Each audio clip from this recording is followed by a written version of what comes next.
Summer has been and gone, and I think I got everything I wanted. So, we're going to see who's come in and who's gone out.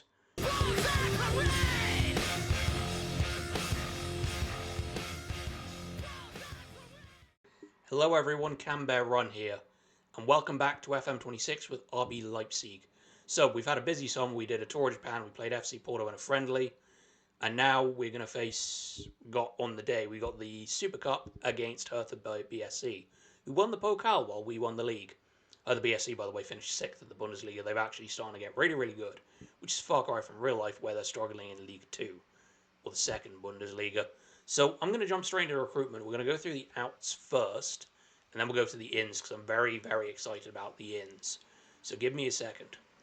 First major out is Ezegiel Banzuzi. He did not have a place in my team, so he has gone on loan to Brighton with a view of making the move permanent for about 4.3 million. I don't know how often he'll play there, I'm not really bothered. But we at least get some money for him. It's not a huge blow, I'll live, but it just gets him off the books. I think we are contributing about 50% of the wage, so hopefully that will disappear when he leaves on a permanent. First major departure is Xavier Schlager on loan to the smaller RB Salzburg, so smaller Red Bull club. It was difficult to get rid of him because he's on 120k a week at 32, and we couldn't really find anybody who wanted to buy him. So it is going to be a problem in the summer, but for now he's out on loan and I don't have to think about him. He's pretty much declining. I'm wondering if I could cajole him into retiring at the end of this season, because he probably looks like he is going to be 33 by by the end of the season, so he won't have any other use, and trying to shift him off will be really, really difficult. It does say squad player in his prime years, but honestly, aside from the odd goal, he wasn't really very good last season, so I'm not entirely bothered to see him go. First major one that sort of you might be surprised about is Christoph Baumgartner. I got an offer for him that was 10.5 million from AC Milan, or Kasievit, as they're known in this save, because Serie A has a lot of issues with naming rights. But yes, he's gone to AC Milan. We sold him for 10.5 million, rising to about 13 million, or 10.75. It raises to about 13.5 million. It was kind of for a guy that's 30 years old and was in the last year of his contract. It was way too good to turn down. So I figured we may as well absolutely 100% move him on while we still can. He is brought in a nice amount of money for us, and it will probably help us in the long run. I have got his replacement. I will explain that in the ins. Our biggest sale was Leon Avdulahu, who came to me complaining that he wasn't playing as a deep line playmaker, which is silly because he spent most of his time playing like at that. So he has been sold to Napoli. They paid, and this is really annoying, they paid 19.25 million overall, but it's only, I think, 9.5 million up front, compared to an offer from Everton that was 18.5 up front, and I think it was something like 18.5 up front, and then installments rising to 21.5 million. It kind of really screwed us over. I think Napoli was 9.5 million plus enough in bonuses and installments taken up to 20 million overall. He actually took the lower offer for us to go to Napoli over going to Everton, which was really, really annoying. I wanted to go to Everton. I should have persuaded him, and I forgot to. But he's off the books. There's also the likes of Marco Plastra and Kratamasha and Shunk and Ben Verhart, who have all disappeared off to other clubs after their contracts expired. We've also loaned out a huge amount of players. Now we're going to go to the ins, and the first one I'm very excited about. First major in, and I am very, very excited, Chris Brady. Brought in for just 6 million from Inter Miami. So thank you to the MLS. He is 4 stars current ability, 4-star current ability, but he has basically hit his potential.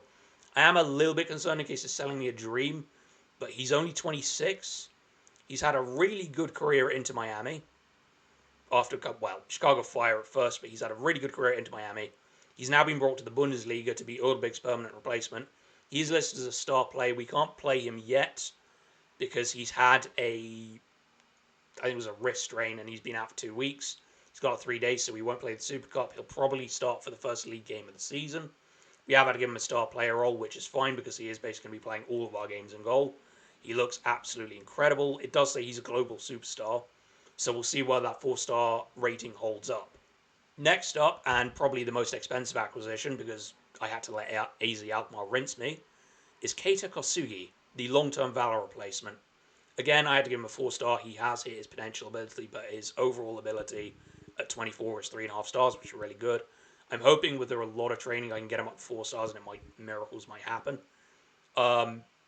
He came from AZ Alkmaar. We had to pay close to, I think it was 37 million up front. The total amount with add-ons is going to be about, it's 41 million up front. With potential bonuses and add-ons, it's 43.5 million. We absolutely had to let ourselves get rinsed because AZ Alkmaar absolutely didn't want to sell. I had to push through a hell of a lot to get him on. He's actually on a lower wage than I thought he'd be on, which is very good.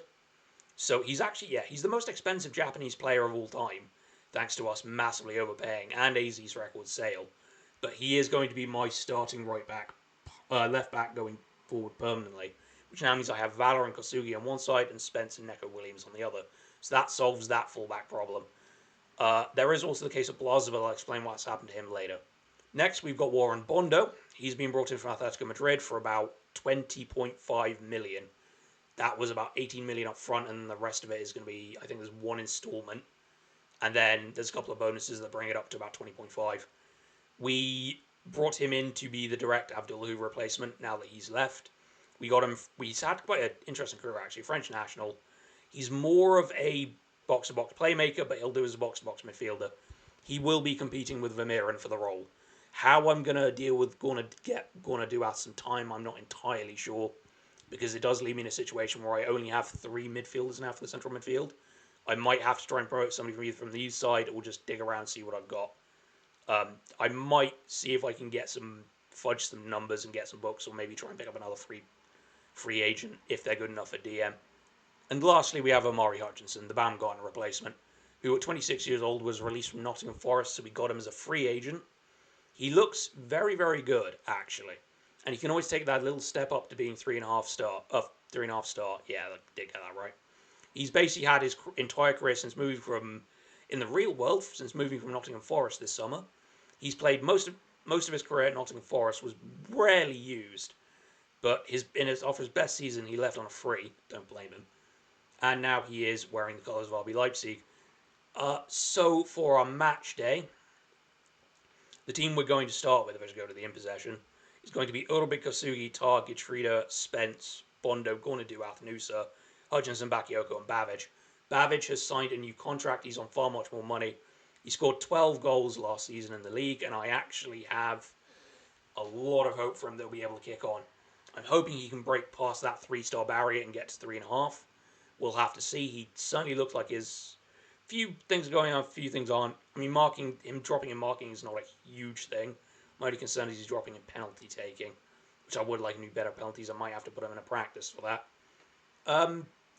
If we go to the actual predictions for the league, if I can get hold of it. Oh shit, that's the Hertha page. Go to the predictions for the league. We are predicted to finish in second, because Bayern Munich have had an absolute monster of a window.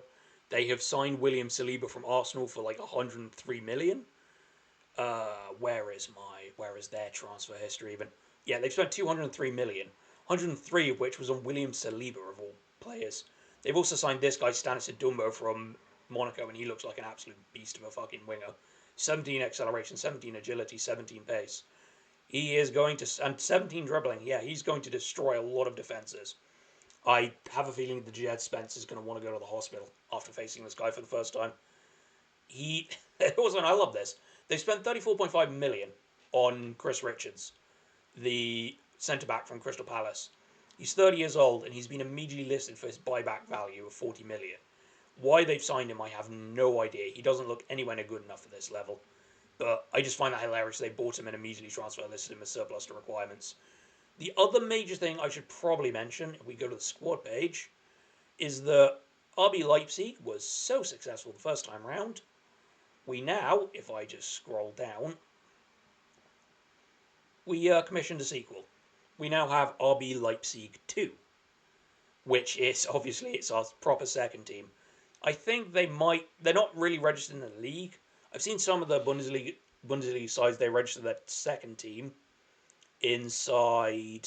They register them in like the third Liga or the fourth Liga. I know some Spanish clubs do it as well, in like third division of La Liga.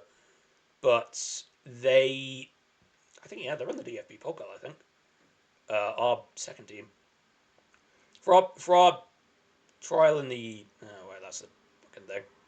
For our first game in the Pokal, we've actually been drawn against a non-league side. Where are they? Haida SV. So we are probably for the first episode we're going to be doing Hertha BSC at the Franz Beckenbauer Super Cup. I have no idea since when they played that. Funnily enough, it's at the Red Bull Arena. So we're basically playing Hertha at home this evening. And then we're also going to be doing the opening game of the season against Borussia Mönchengladbach. We just very quickly go to the Bundesliga table. We are joined by Schalke and Mönchengladbach, two actually quite notable Bundesliga sides who were recently relegated. But Hamburg keep their place off beating Greuther Fürth. I'd say we've got a good chance. My entire aims for this season are to retain the Bundesliga title and win the Pokal.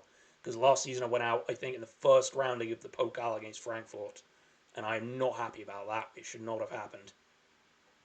I think it was yeah. Oh, yeah, no, we beat Rosenheim 10-1 and then went out in the second round to Eintracht Frankfurt, which was very, very embarrassing.